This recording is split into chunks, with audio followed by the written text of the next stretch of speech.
Happy Independence Day, Pug. Here's the latest perp activity as soon as that came out. Here's the latest resident and perp cars.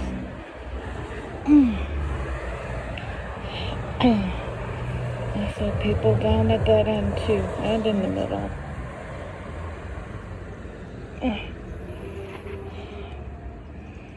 We'll see more.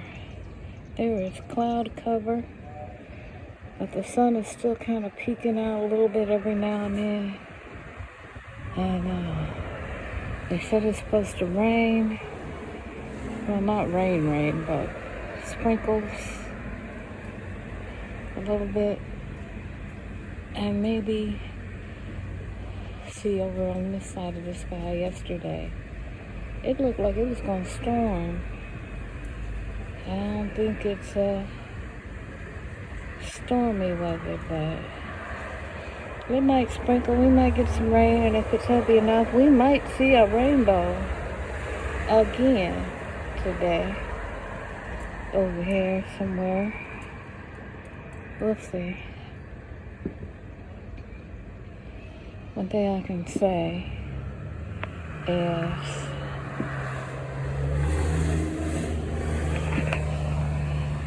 these new perps are not subtle. They don't have much discretion. Here come some other ones.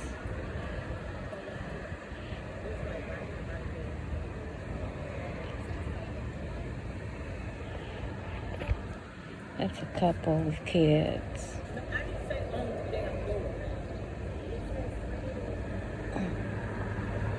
Yeah.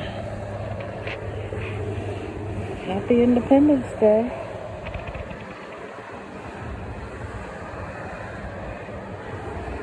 Something I want to check real quick.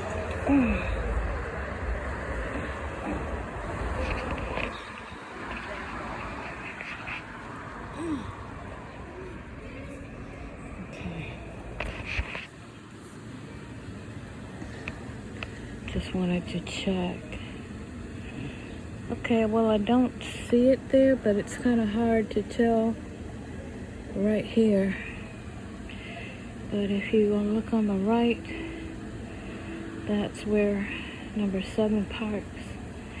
Somebody left I want to say a motorcycle helmet or something right there. I can't really tell if it's a motorcycle helmet.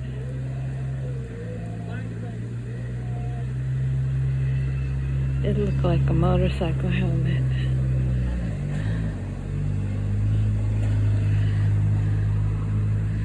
It could be. Or it might not be. I don't know. But,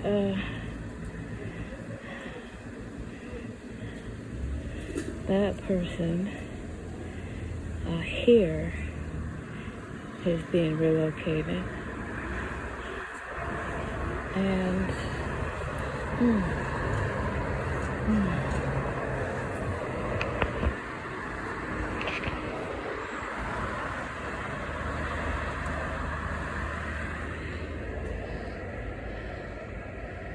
I can't tell if anybody else.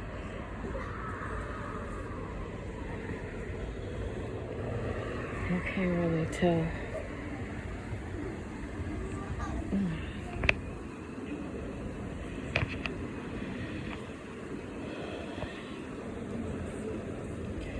Well, you used to be able to see it.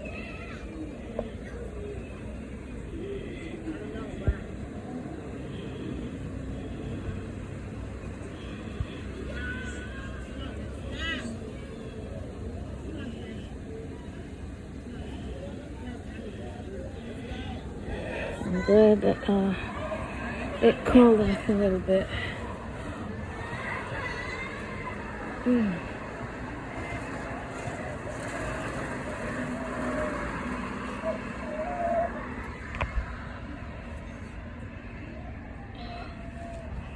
And I'm glad that I don't smell that strong dope smoke right now. We used to smell it strongly from number 6, I think. I think number 6 used to do it. I don't think anybody's in there right now, but they'll be back. There's always somebody be back. Yeah.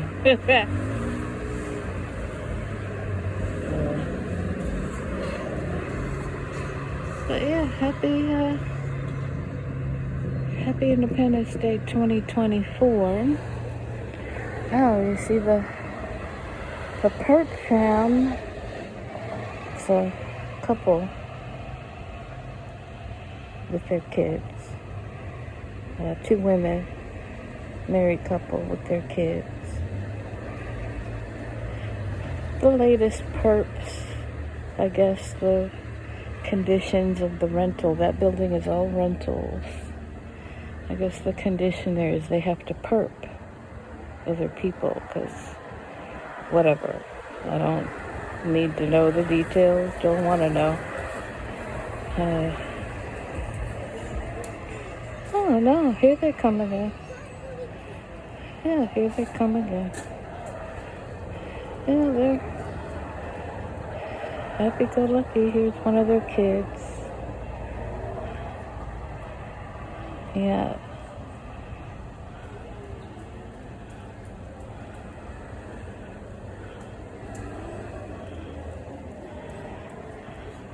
They seem to be a nice family.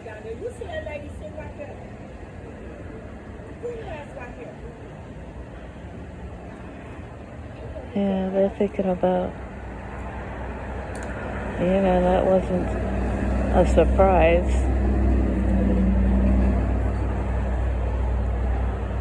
Not a surprise.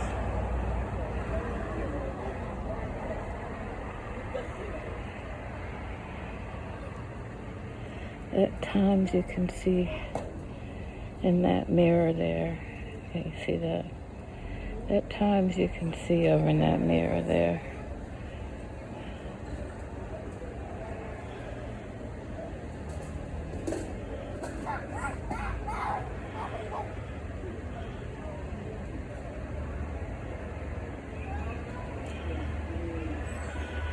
I was hoping to see that cat. Oh, I didn't tell you this story. So last night, I want to say 11:30, 11:15, whatever it was.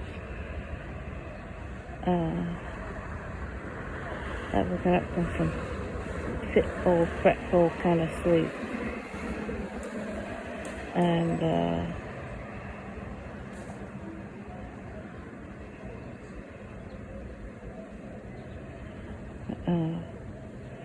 came outside, and my neighbor had told me that he would, sometimes he helps me take my trash out because he knows I have balance issues and vertigo and all that. And so, just being kind to me, because he knew my dad. He and my dad were good friends, and he promised to look after me, promised my dad that he would look after me and everything, because they knew I was sick. And then, of course, he died, my dad. But yeah, my neighbor said he would, every now and then he'd help me out when he could. He's also, got health issues. But anyway, that was like Tuesday. And he said, okay, well, he got I said I had 2 bags. Here's the whole story. I said, I got 2 bags of trash. And if there's any way you can help me take them out to the dumpster, I would greatly appreciate it. If you can. Sometimes you can't do it. It's okay. If you can. I said, if you can't, don't worry about it. I'll find a way to get it done. He said, no worries, I'll get it. Just, I'll get them tomorrow. I said, okay. So I set the biggest one out, and I said I was going to get the second one because I like to double bag. I have those strong, flexible bags that have scent to cover the scent. Because my sense of smell is jacked. Okay. But I was so tired from doing that first bag. I set it out. I put it in a little, I put the bag in a box just in case it started to leak. I didn't want it to leak, but I had double bagged it, so. But I said, I'll get the second one in a little bit.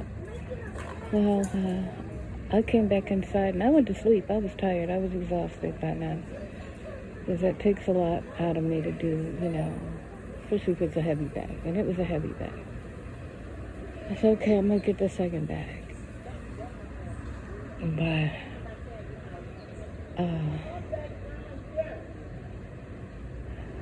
by the time I realized, oh, I forgot the second bag, I sent a quick text to my neighbor again. I said, hey, wait.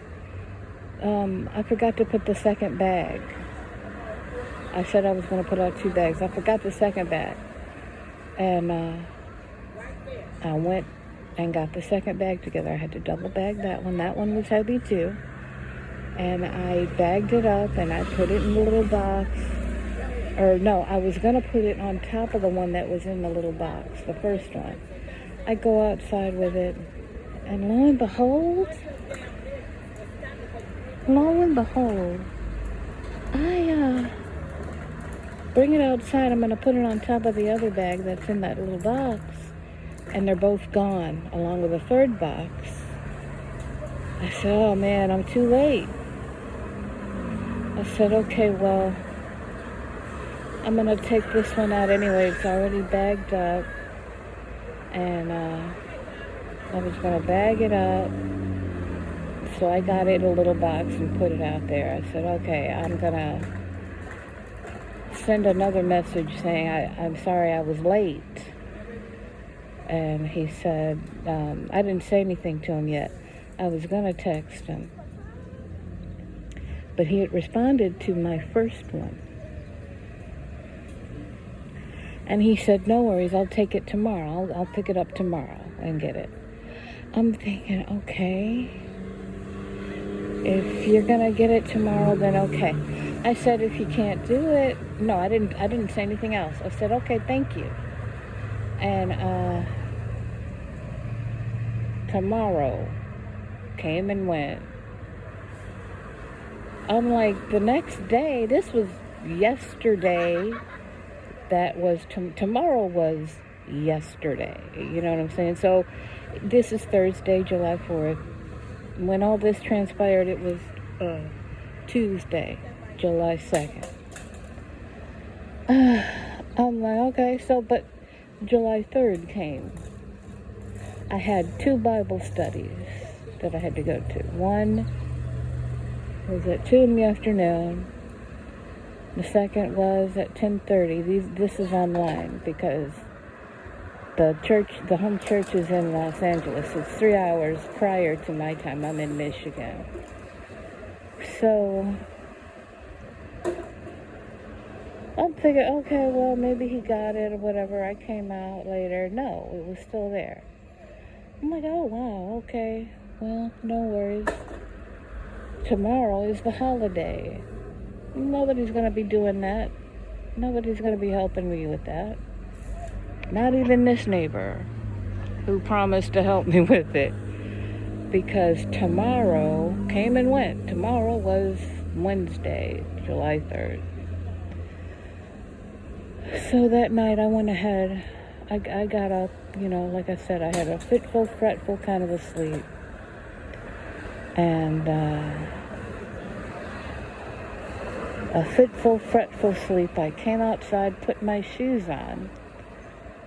I said, I'm going to go ahead and take this trash out. So I got the bag, went to this, still in the little box, sitting in the little box. I tossed both over on the side. I said, okay, let's go get this done. Took me some time to get down the stairs because, like I said, I have equilibrium, balance, vertigo, all that stuff. And seizure disorder and all that. So I took my sweet time. I said, there's no rush. I don't need to run. I don't need to, And I took my time getting downstairs and took my time walking around the corner of the building where I had tossed the bag and box. And I took my time getting them up and, getting my bearings so that I could walk to the dumpster because, half the battle is just getting downstairs. And then the middle story is to get your trash and go to the dumpster. It's not far away, but when you have the conditions that I have, it can seem like an eternity. So I took my time. I almost fell a couple times, but that's par for the course. I just slowed down. And that's where I thought I saw that motorcycle helmet. Like, huh? What's up? No motorcycle, no motorbike, no, just a helmet. What looks like a helmet. Just sitting there on a little, little concrete block. And in the back, this is where I was going, in the back where the dumpsters are. It's also the parking lot. So I walked across the parking lot, put my trash in, including the box, made my way back. I had to take my time getting back, and walked back around the corner. It took me some time to do that. And then I got back to the building, let myself in to the hallway stairs, picked up my mail because I gotta go downstairs to get mail. So I said, well, I'm here, pick up any mail that might be there. It wasn't much, mostly junk mail. And picked that up, and then, it's an ordeal to go back upstairs. So I go back upstairs. Now, before I even started this part of the journey, here comes a black cat. Here comes a black cat. Now, if anybody remembers my dad was super suspicious. Super superstitious, rather. And, hyper superstitious. If my dad was riding around in a vehicle and the black cat ran across the path where he was, he would stop, turn around, go another way. I'm not kidding you. I've seen him do it many times over the years. I hadn't even lived with my dad. I never lived with my dad except I lived with my dad and my stepmother one summer back in the 80s when I was just tired of my grandma.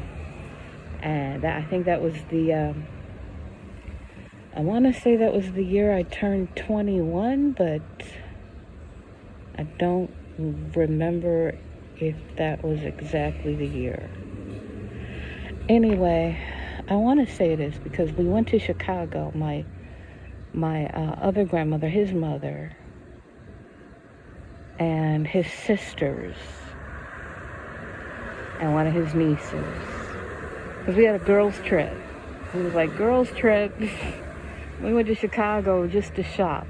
And, my dad gave me a nice, hefty, healthy birthday gift that year that was totally financial. I was like, holy crud. What? I was able to pay off some of my Pell Grants. Anyway, yeah, I want to say it was like $1,000 he gave me, which is huge for me back in the 80s when I was in college. So, all right. So I had a good amount of money I could pay for. We were going to drive there, obviously, and stay in a hotel, all connecting suites. There's a good half a dozen of us at least going, and we had a romping good time. I'm not going to lie to you. Women shopping Chicago with a good amount of money. Hallelujah. Praise the name of Jesus. Yes, I did. have a wonderful time on that trip. Anyway, so yeah, that's the year I lived. Otherwise, I didn't live with my dad. I would visit them, he and my stepmother, and that was always, fun to do most of the time, just to get away from the stress that I was going through all the time with, school and college and work and, anything else I was going through. I would just take a break.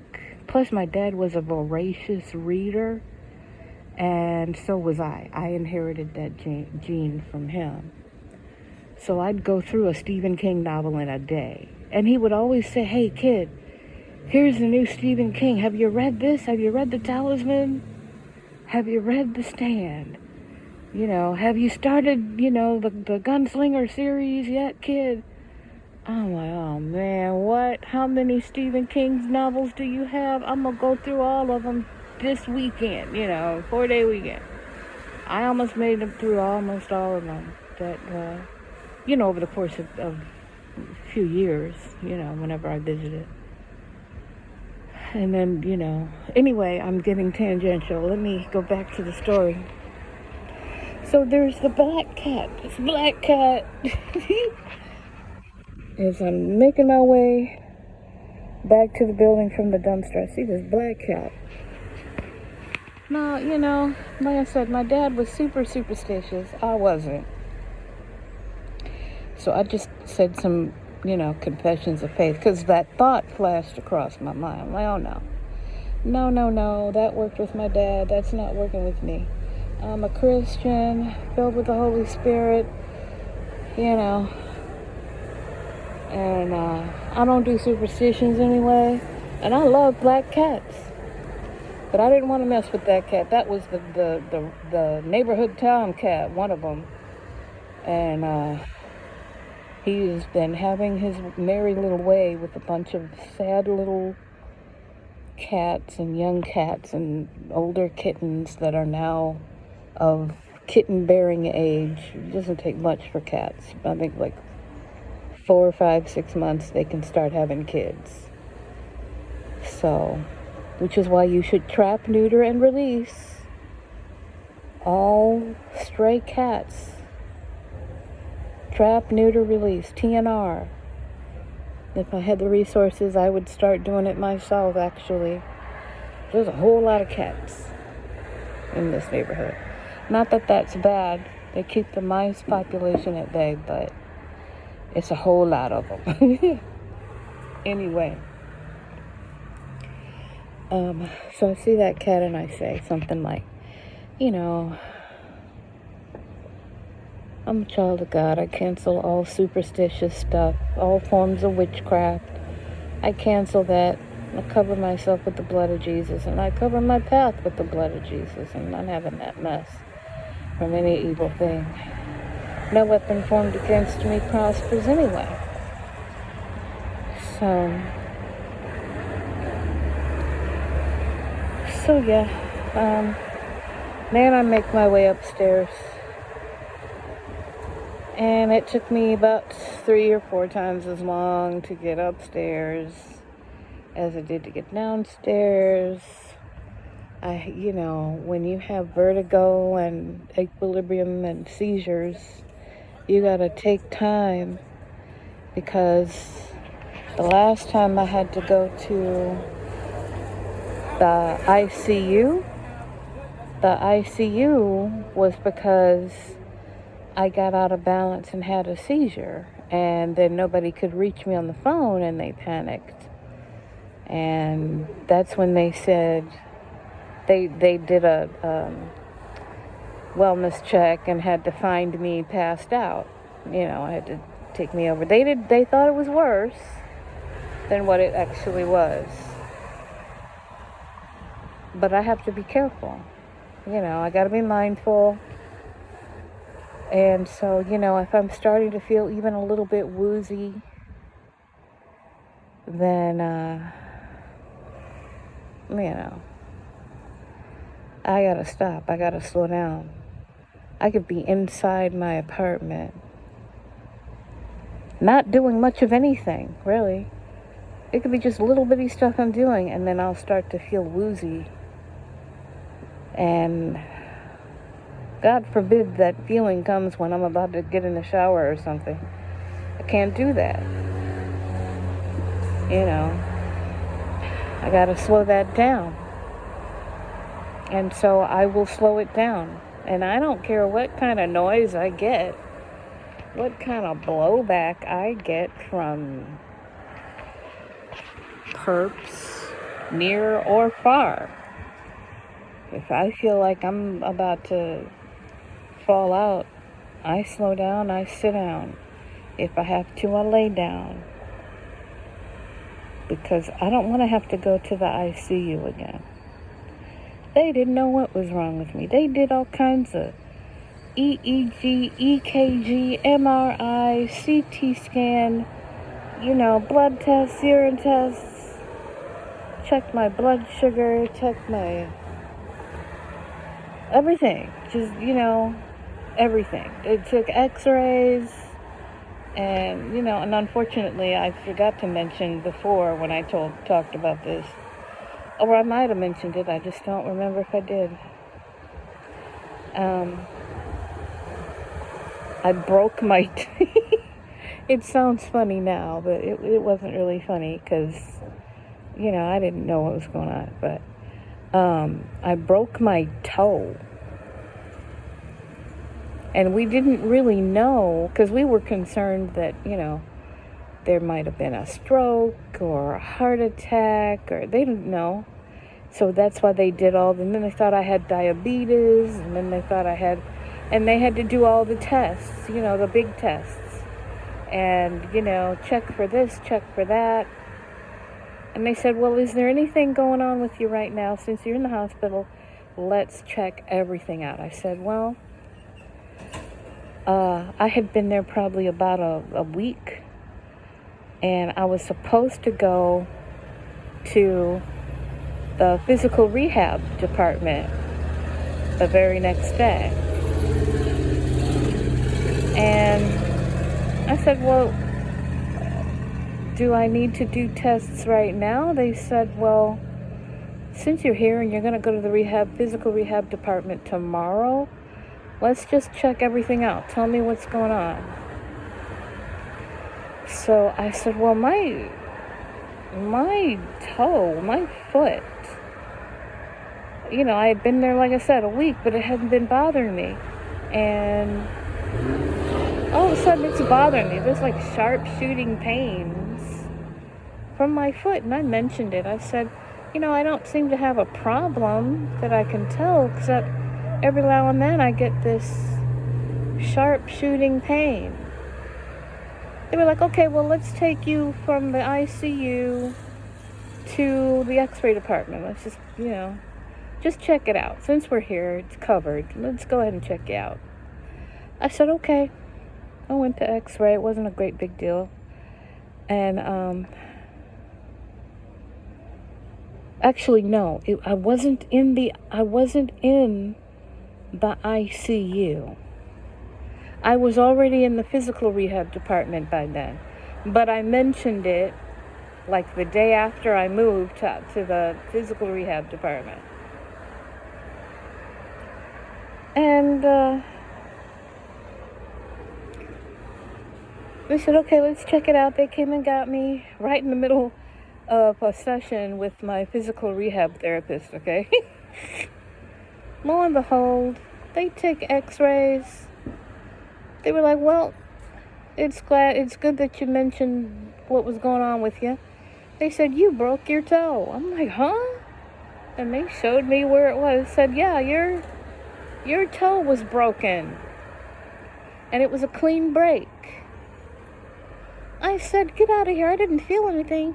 They said, it's normal not to feel anything. They said dancers and gymnasts and other kinds of athletes, they break their toes all the time. We deal with this all the time. They don't really always feel anything.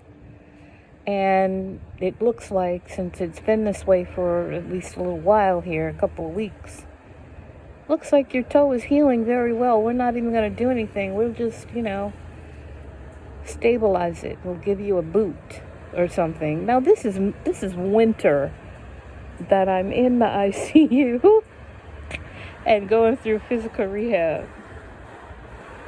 And so I'm thinking, how on earth am I going to deal with having a boot where my toe has to be open but stabilized?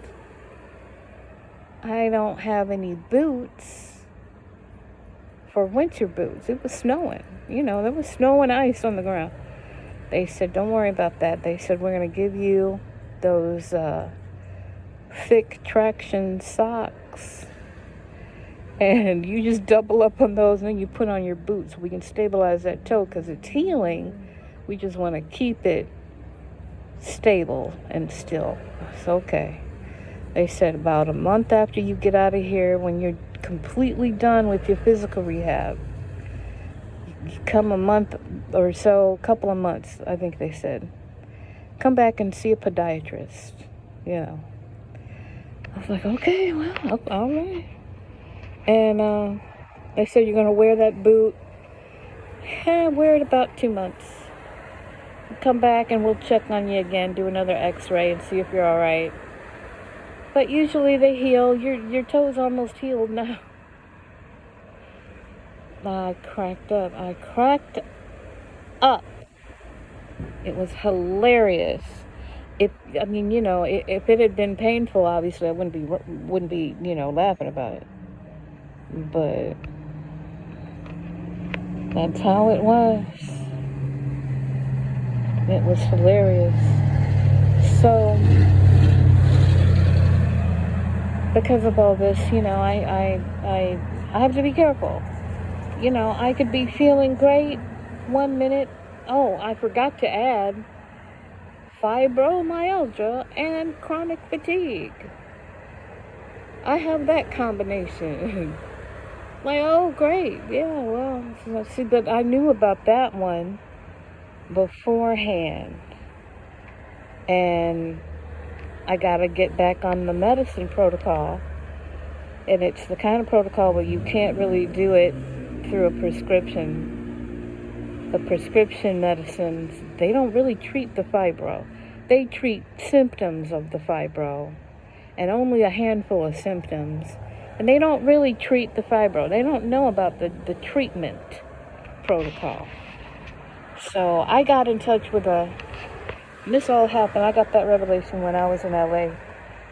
And I got in touch with a doctor who's had fibro for 60 years and who has successfully treated it with himself and his patients for over 60 years. So I got in touch with him, his staff, his groups, and I learned about the treatment protocols that they follow.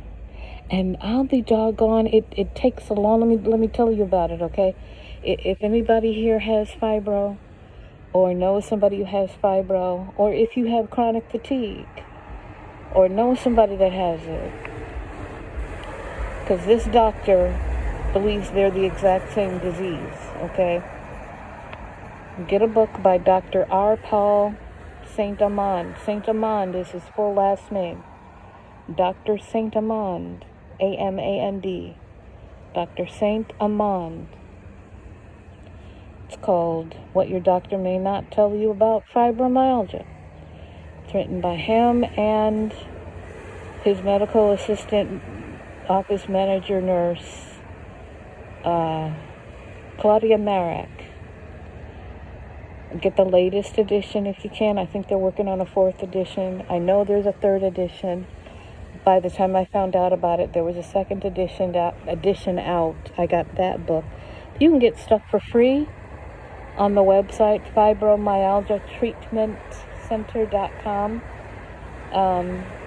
You can get information for free. There's stuff for regular people. There's stuff for the medical community. There's stuff for medical researchers. They have a research organization and facility where they have been making a lot of progress on finding a way to test for it. Right now, there's no way to test for it clinically except for interview and physical exam, but there's no blood test yet, official. Blood test, urine test, whatever. But they're working on it. The Hope Foundation is working on it. Anywho, I found that protocol. Now, anything that has to do with fibro can mask as other symptoms, okay? And it's not just pain. A lot of people think, well, you're just hurt. There's nothing to do about it. It's just pain. Muscle pain. Nerve pain. Whatever. It's not nerve pain, okay? Nerve pain is a symptom.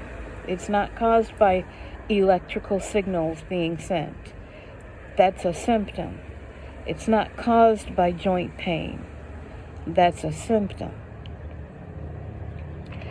And if you read the book, he'll describe it to you much better than I could. But it is an inherited disease. And it is a disease. And it's in the category of autoimmune diseases, but it's not contagious, but it is inheritable. So you could have inherited it from your ancestors, and you can pass it to your posterity, okay? And there's lots of symptoms. But the main thing about fibro is you can have a good morning, and by afternoon you're a wreck, and it's not necessarily fatigue, or vice versa. A lot of people don't understand that. You start out feeling like recycled crap on a stick. And then the day goes on and you feel fit as a fiddle. Whether you took medicine or not, it comes and goes. It's like it has a mind of its own. And that's because it's attacking the immune system and all other systems. And it flows and ebbs and flows like the tide, okay? So I highly recommend you get that book, What Your Doctor May Not Tell You About Fibromyalgia. I highly advise you get it. And there's probably some other publications. I just don't trust them because most of them don't really know what fibro is caused by and what it is and, you know, how you get it. You can have the markers for fibro and never develop full-blown fibro. That's true for a lot of people. A lot of people have the genetics for it and will never get it. And one thing about it is oftentimes triggered by excessive stress, trauma situations, accidents, or just the stressful life. If you have fibro, and if you can go back to when you first noticed that you were having these odd symptoms, the odd symptoms of fibro. I'll just give you an example. Some of the stuff I used to go through. I would have chronic infections, and I was always tired, even when I was a kid. When I was a kid, I had boundless energy, but I was always a fat kid, and I was always tired. Even after a full night's sleep, I never got enough sleep. And I was tested for a lot of different things. Nobody ever had, they couldn't test for this because there was no test. And there's still no test.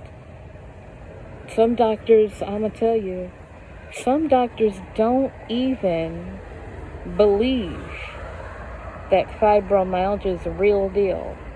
Why? Because most of the time it's women who have the disease. And we know the history of women in the medical community. You know, we could talk about people of color in the medical community, and the medical community rather, and then women and the medical community. They weren't even testing women on something. They just figured, we're going to You test all the white males, and that'll account for everybody on the planet. And so they missed all kinds of. Nobody studied things like menopause. Add menopause to the mix of all this crap I'm going through. You know what I'm saying? Or they never tested things like sickle cell. Where only black people get it. Only black people are born with it. It's a genetic thing. You can't catch sickle cell. It's not a contagious, communicable disease. But it is a disease. It is a problem. It's a genetic thing.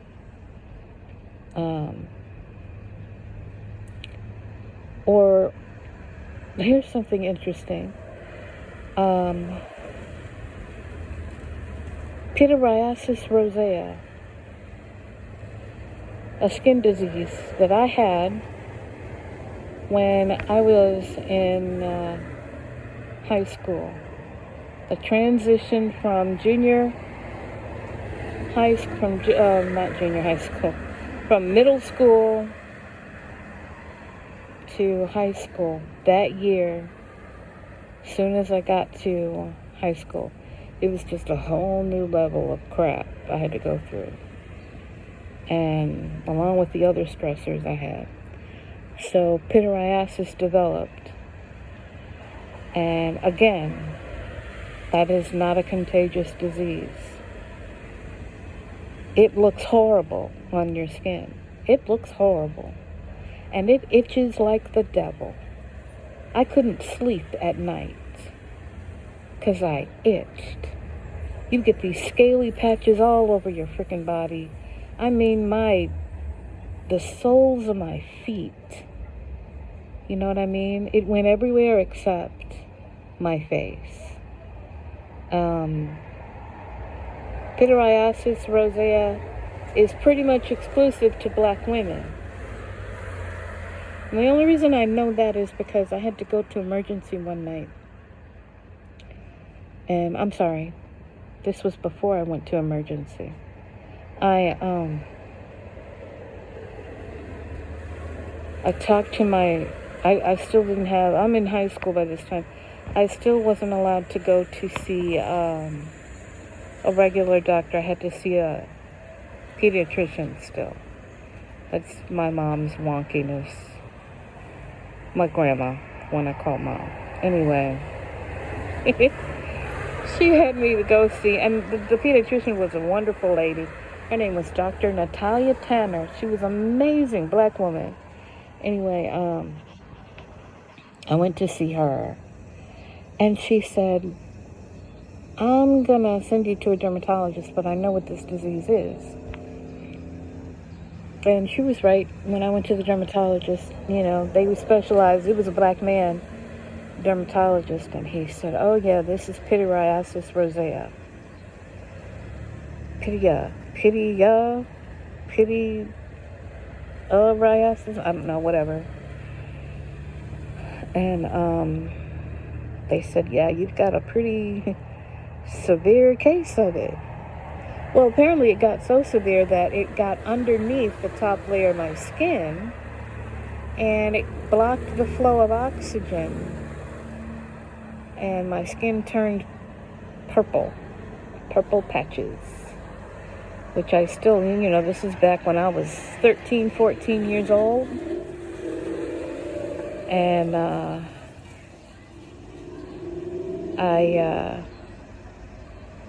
that was years ago. I'm 56 now. I still have some of those patches on my skin.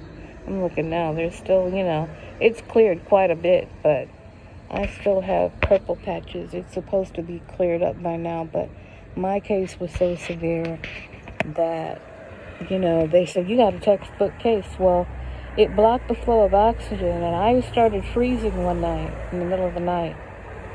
I couldn't get warm. So my mom panicked. She sent me, or she took me. We went over to, again, not regular hospital, but children's hospital. And so the doctor that saw me, and this, I'm not even going to talk badly about this this was the orchestration of God. It was a black woman doctor in the emergency ward in Children's Hospital those years ago that saw me, and she said, "Tell me this is pityriasis rosea." I said, "You know about it?" She said, "I just got over this disease." And my colleagues did not believe me at first. But I showed them, medical journals and whatever, and she said, "This is exactly what was going on with me." And, it was clear that my mom made me, she's like, "We're going to the hospital, take a shower." So I, took a shower, put on clean clothes. She was like, "Okay, let's go." And so I'm sitting there in the exam room. I got my little gown on, wearing, undies and bra, and a little gown. And so the doctor is like, "Yeah, I understand what you're going through right now. This is exactly how my skin looked. I mean, it wasn't this bad. You've got a textbook case of it, but yeah, I understand." And I'm thinking to myself, how is it that God made it so that I get this doctor? She said to me, and my mom, of course, my mom was there. She said, "My colleagues didn't believe me. They're mainly white men here." She said, I don't want to make you feel uncomfortable. If you don't want to do this, I will totally understand." She said, "But do you mind if I have my coworkers come and examine your skin just a minute, just to see your skin? Because I let them know it's not contagious, but they've never seen it in person. They've only seen pictures of it in textbooks. And you got a major textbook case of it. It's amazing." And I said, "I don't mind. Okay, go ahead." She paraded in, I don't know, half a dozen of these white male doctors who were like, "Hi." "Hi, Catrice. Do you mind if we check out your skin?" I'm like, okay, I'm sitting there in my little hospital gown thing.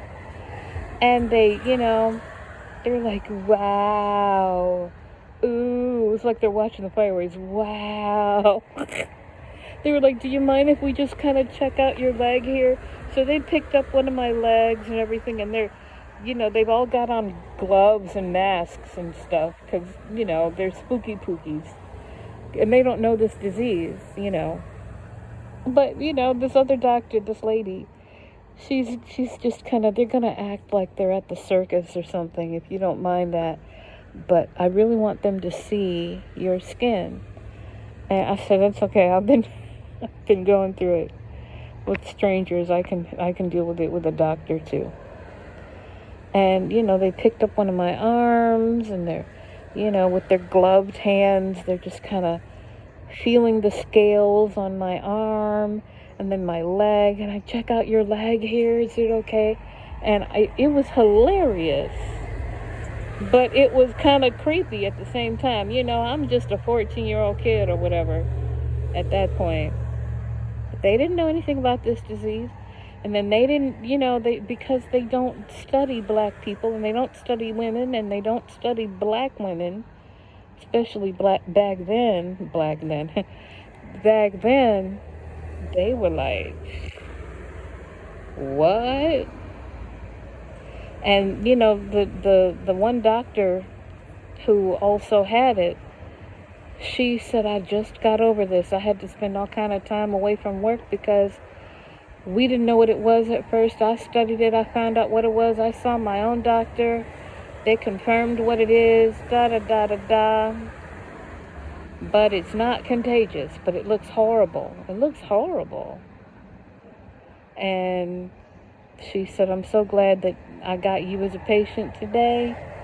I'm so grateful that you came." She said, as far as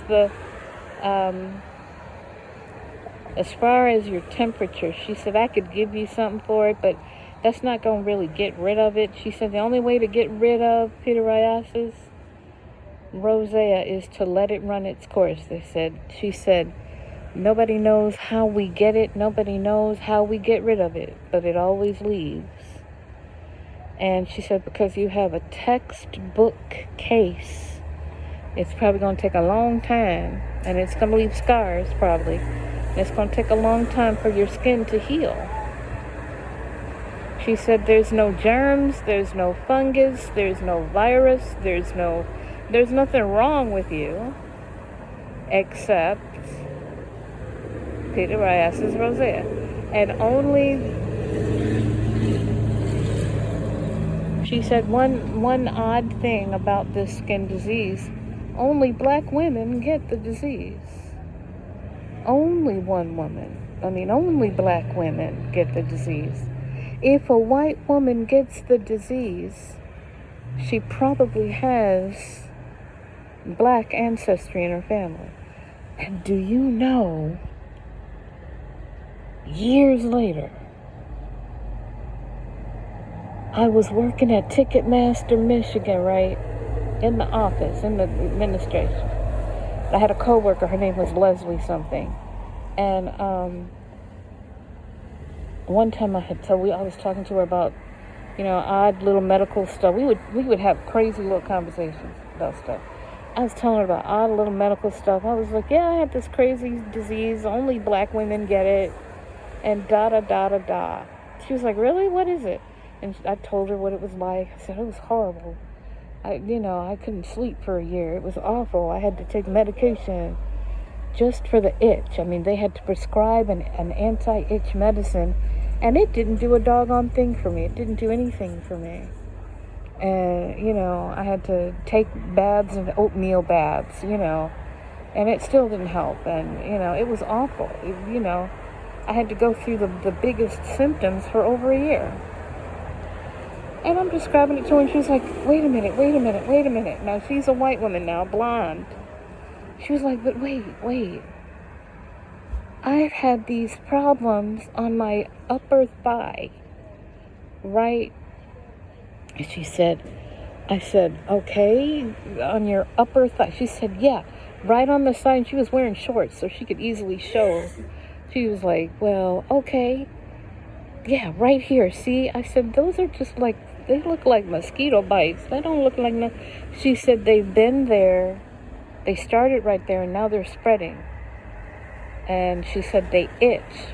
They're not real bad. I haven't gone to my doctor yet, but I'm thinking about going to my doctor because they're red, splotchy, kind of scaly.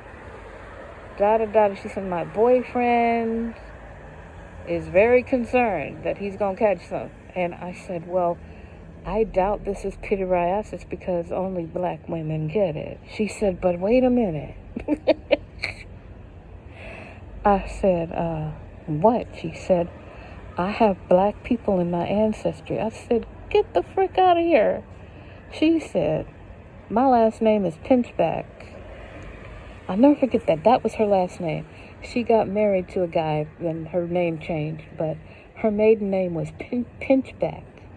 She said, my last name is Pinchback, and Pinchback was the first black something of Louisiana.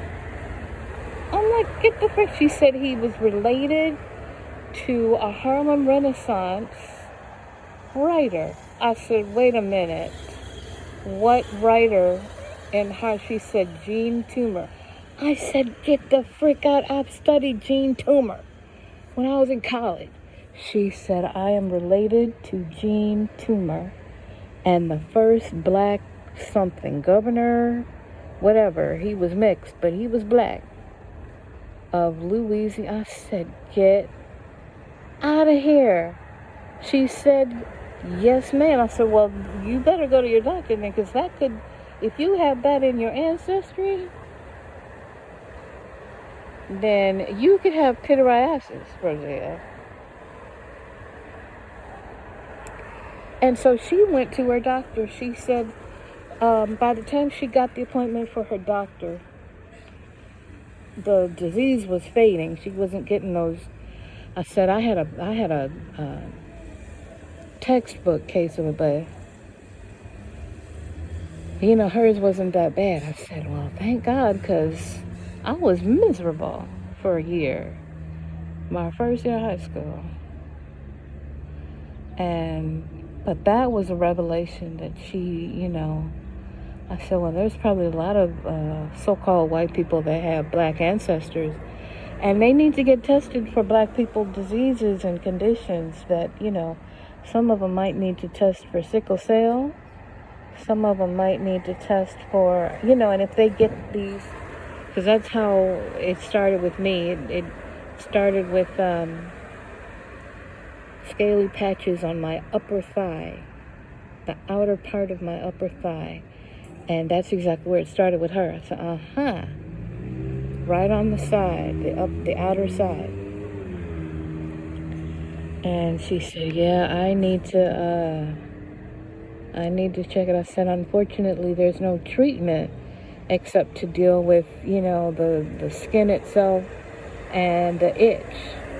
She said, it itches pretty bad, but it's not that bad the way you described it. I said, yeah, mine, it was so bad I couldn't sleep at night. I had to get medicine to try to do some kind of anti-itch something to it, and it didn't do a doggone thing for me. I just had to endure it for the first, year in high school. And then it went away, and then I had purple scaly spots all over, and it took decades for it to clear as much as it has. I still have the purple spots sometimes. But that's just one thing that, so they were not testing black people in the medical community at all. They didn't know any. They were experimenting on them, sure, like Tuskegee and all that, but they weren't, treating black people. They certainly weren't treating black people, and they weren't treating women the way that they would, treat white males, and they weren't treating black males except for experimenting on them like Tuskegee, So,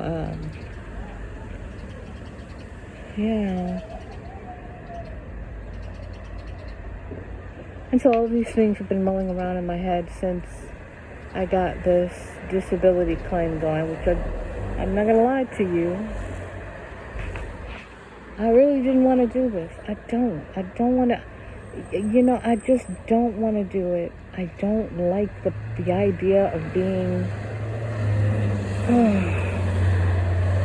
on that roster, on that, but yeah, unfortunately, I'm in a position where I don't really have a choice very much if I want to stay here in my home, because I got quite a bit to catch up on and quite a bit to fix up. And since the management company will not do anything to fix up even structural issues with this unit, because in their opinion, it's mine. I have to fix, no, not structural things. This ain't a decorative thing. I always say that. This is structural. This has got something to do with the structure of the building. If it's the structure of the building, then it ain't decorative. And I haven't decorated anything anyway. And my father had the same problems. And you wouldn't do anything when he was living here. And then he started moving all of his crap in here when he moved out, but he kept the unit to use it as a storage facility because you wouldn't do anything to help fix it. And so he left, not just for that reason, but whatever, that was enough of a reason. And, so unfortunately, this is the only home I got. I don't have anywhere else to go. And, this is it. So Unfortunately, I'm not able to do the whole regular work thing anymore, even though I have worked since I was 17 years old. But now, I'm not able to. And I have to do this. I really don't want to do it, but I don't really have a choice. I think it was my neighbor that said that to me the other day. She was like, well, you're very disabled. I mean, she said, you know how I do. I do my doubts and everything, But she said, you're disabled. That's not even a question. Like, you're not faking it. You don't have to explain it. Some stuff you can fake. The stuff you do, you can't fake it. Even if it does come and go, it comes pretty much consistently the same way. And it shows itself in the same ways when it flares up. And she said, you don't have a choice. You really don't have a choice. You can't do regular jobs. You can't even do regular jobs at home. I said, I wish I could. I wish I could still. She said, nope. She said, you have a seizure. If you turn the wrong way, you could fall out and have a seizure. She said, you could fall. And then she said, what is that other stuff that your doctor mentioned to you about brain bleed? But they're saying it's not a stroke. Like, no, that you you would be sitting down on a phone, on a computer, whatever, and you could fall out. Now you tell me that makes you employable? No. I said, okay, yeah. Or no, she didn't say that. It was a relative that said that. My aunt. She said, yeah. I said, yeah, okay. Yeah, I get it.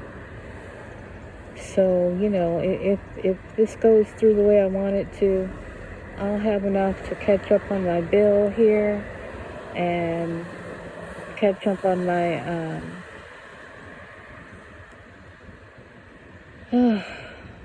my other debts, some of my other debts. I won't be able to pay off the student loan I still have, but I can catch up on my bill here, and I will probably be able to make some of the major repairs and replacements that I need to do here.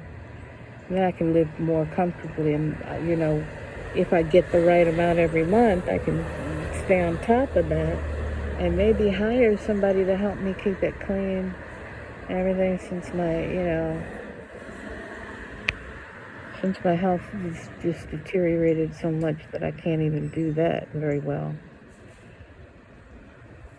So we'll see. But it's supposed to happen, the end of the summer, and near the end of the summer, and we shall see. Now I have to fix my, I gotta fix my insurance. I don't know what the heck. I either misread something from social services. I don't know. Some of the paperwork is confusing, and then my vision has been kind of waffling back and forth. So, like when I went to see the doctor for the medical disability claim, I had zero vision. I couldn't see anything. Everything was a blur. Everything. I mean, I couldn't see. You know how you see the vision board when you go see your eye doctor? I couldn't see the top letter. The top letter on the vision chart or eye chart thing. I couldn't see the top letter. And you know what the top letter is. You see it all the time. It's the same all the time. I still couldn't see it. I knew it was an E. I couldn't see it. No. And I had to be honest about it. They said, Well, you know, and at the end of that appointment, the doctor said, he was a very funny doctor. He said to me, how many fingers am I holding up on this hand? I said, I don't know. I can't see it. I can tell you're holding up your hand, but I can't see your individual fingers. I don't know how many. He said, not even if I hold them here. I said, no. I'd have to get right up on your hand and then try to, count. I said, okay. But I still got denied, which is why I have to go to court now. So, yeah, it's kind of a mess. But anyway, I wanted to record that. This is part of the record. I think I'll go ahead and upload it to the server, but I wanted to go ahead and record that because the main thing was about the confessions I made of faith, my faith confessions, and some of the oddities with some of the perp actors and perp people and hirelings and whatever that do what they do and act how they act. And both of those things, I wanted to get that recorded. This is ministry. This is what, God had let me know is part of ministry, what I do. Some of it is the same thing, and some of it is two different, like, I'm still kind of getting the discernment between what, what's my own agenda and what's God's agenda. And then he's also got two ministries. It's like two ministries. And I don't think I distinguished between them before. So I'll see if that needs to be completely separate. It might need to be. Or if it's intermingled with this. I don't normally do an intermingling, but I'm going to check with Holy Spirit about that first. So, anywho, Pog, I will go ahead and end this video. It's very long. Sorry, it's over an hour. So, let me go ahead and end this video. Let's keep one another in prayer. I love you guys. And till we get together again, Pog, suit up.